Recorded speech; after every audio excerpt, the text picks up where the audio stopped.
You're listening to Learning is the New Working, a podcast by the Learning Futures Group about the future of workplace learning and the people helping define it.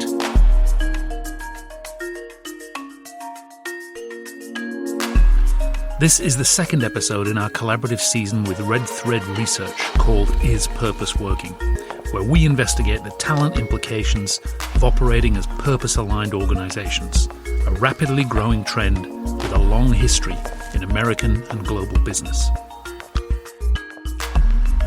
Today we'll meet Aaron Hurst.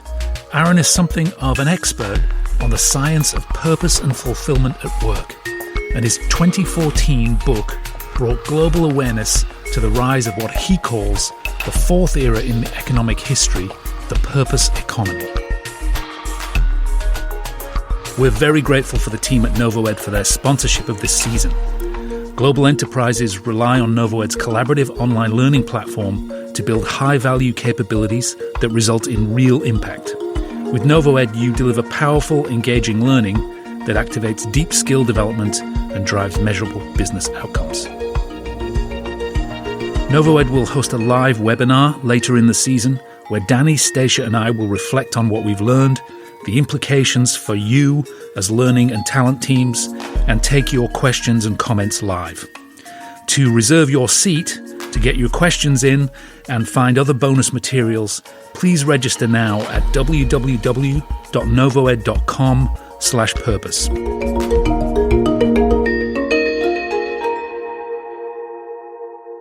We thought Aaron would be the perfect guest for the second episode in the season to give us all a bit of a basic primer on the drivers of what he calls the purpose age, and why it matters so much to the future of HR and people leadership. We also catch up with him on his current project and get his perspective on the current state of the purpose economy in the extraordinary year that is 2020. This is a long episode, it's packed with information, but do be sure to stick around for the debrief with Danny, Stacia, and myself, where we discuss what we learned, what we liked, and what we struggled with in our conversation with Aaron Hurst.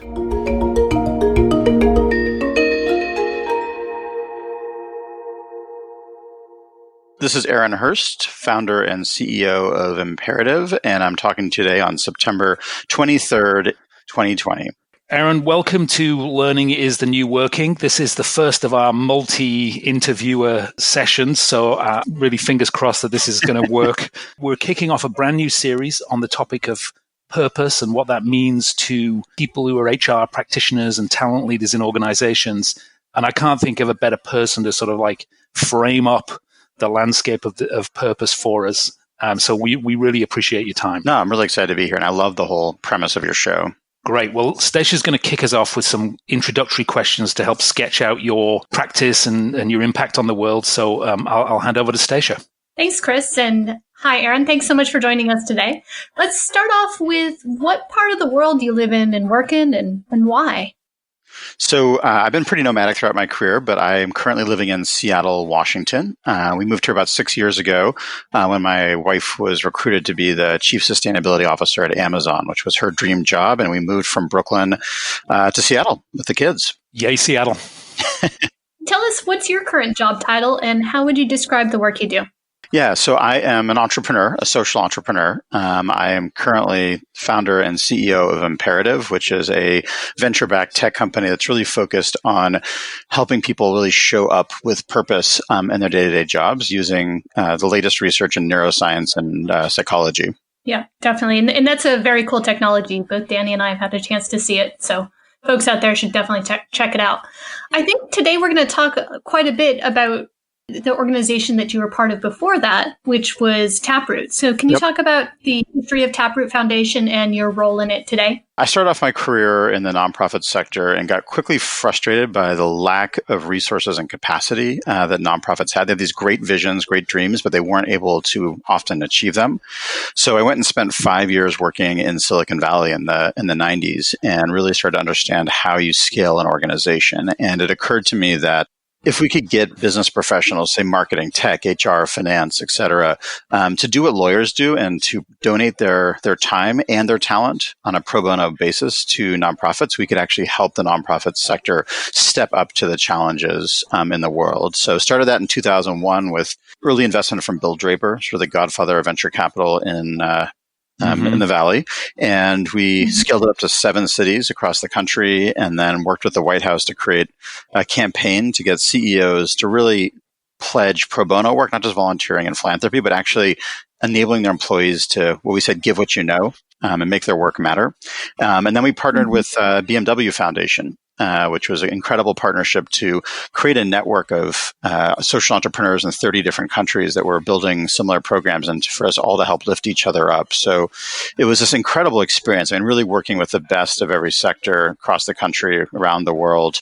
And I just look back at that and just feel so blessed to have had the idea at the right moment with the right people to do something that really, I feel like, touched a lot of lives. Definitely. And actually, I'm one of the lives that you touched. See, I don't know if you know this, but when I first moved out to the Bay Area in 2009, in the heart of the recession and found myself with, we moved out where I didn't have a job. We came out for my husband to do some graduate work at Stanford. Yep. And I was, trying to figure out what I was going to do next and to find a bit of my purpose. And so I started volunteering with Taproot and did a couple of different projects using my HR expertise and expanded my marketing expertise through it. So I'm thankful for that opportunity to give back that you helped create. So thanks. No, it's awesome. And it is so powerful when you see that the skills that you think of as being commercial actually are broader than that and that you can use them to really make a difference in a lot of different ways. Yeah, absolutely. So you mentioned it just a few moments ago, but can you tell us a little bit more about what you're doing today and the role of purpose within it? Yeah, absolutely. So I guess the best way to tell that story is just to quickly share sort of why I left the Taproot Foundation. So what we saw with the people who were volunteering for Taproot, when we did our research, we found that the main reason people did pro bono work was because their work wasn't fulfilling enough for them. And I like to just sort of describe it as we were providing a vitamin to make up for the fact that people's sort of core entrees, their core sources of food, were not providing the nutrition that they needed. And, I realized that it's a great marketing insight for attracting volunteers, but it actually pointed to an incredible problem in our society, and decided I really wanted to focus my energy on how do we figure out how to make all work meaningful? How do we help people bring purpose to their work? So left and started Imperative and was on a journey of just research to figure out how can I take the insights from Taproot? How can I work with leading universities like Michigan and NYU? How can I work with leading companies to really crack this nut? And we started off early on with an insight, which was that if people don't know what their purpose is, they're very unlikely to be fulfilled at work because they're basically driving blind. And they're basically reacting to the world as it comes to them. So we were able to take sort of an individual purpose, and we were able to decode that and figure out psychologically what predicts that, so we could create the first ever assessment that enabled people to understand, at least at a high level, what brings meaning to their work, what their purpose is.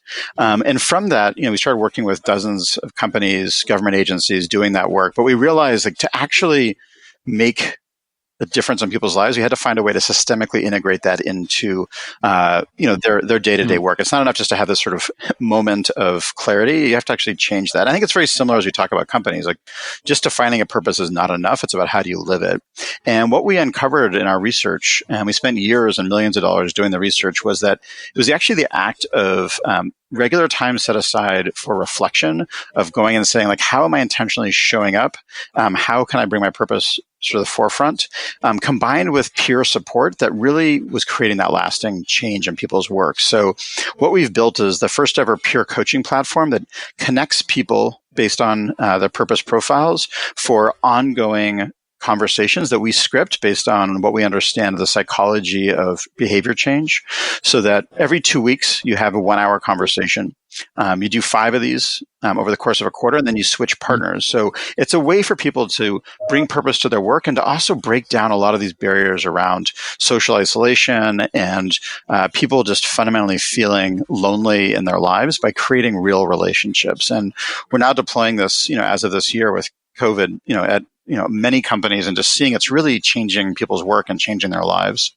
You're the first in this series, and we were deliberate in asking you to come on early and kind of sketch out some of the sort of the essentials of purpose and the landscape, so to speak. In 2013, you wrote I think it was 2013, you wrote a book called The Purpose Economy. It's a really interesting book. I think you wrote it in an interesting way. What prompted you to write the book? What were you seeing that was going on sort of at a macro level that caused you to write the book? Yeah, so there's a couple things. One is my uncle is an economist and entrepreneur, and his thesis at Stanford when he got his PhD coined the term information economy and sort of laid out in the late 70s for the first time sort of this idea that we'd moved from an industrial into an information age, an information economy.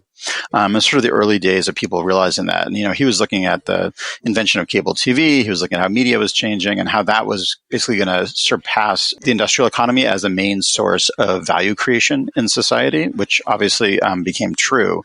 And as I sort of looked at what he had seen at the time and looked around me, sitting at the Taproot Foundation, seeing all these companies starting to change the way they were thinking about their workforce, how they were thinking about products, seeing how the next generations were thinking about the world in very different ways, it occurred to me that maybe we're at the start of this next era, sort of the post-information economy era, where purpose is going to be what's going to be creating value for people as employees and as consumers. And the companies that are going to be able to thrive from a recruiting standpoint and from an actual revenue standpoint were the ones that were going to be able to harness that. And I think another way to think about this, and it's, I think really evolved for me since 2013, is it's the purpose economy, but in many ways it's the psychology economy. I think what we've seen is just industry has invested heavily in understanding the psychology of human beings and applying that to their workforce, to their technology, and realizing that there is this incredible need beyond just sort of feeding people and shelter, et cetera, to actually solve for psychological needs, which is why we've seen things like Facebook emerge, where you're basically selling, and the innovation is around psychological manipulation in that case, but it's around the same sort of fundamental bunch of innovation it is really sort of tied into psychology and the sort of understanding that's emerged in the last 10 years around sort of how we work as human beings. And can you sort of crystallize a definition of purpose economy for us and then perhaps talk about some examples or types of organizational purpose? No, absolutely. So I think there's a couple of things to sort of crisply define it. I think the first thing is it's not like a sub-economy. The way I'm defining it is it's the fourth economy in history. So agrarian, industrial, information, then purpose economy. So it sort of ties to a whole era, not a niche of the economy. And crisp definition is that it's a new economic era where the creation of meaning for people as employees and consumers drives market demand and innovation.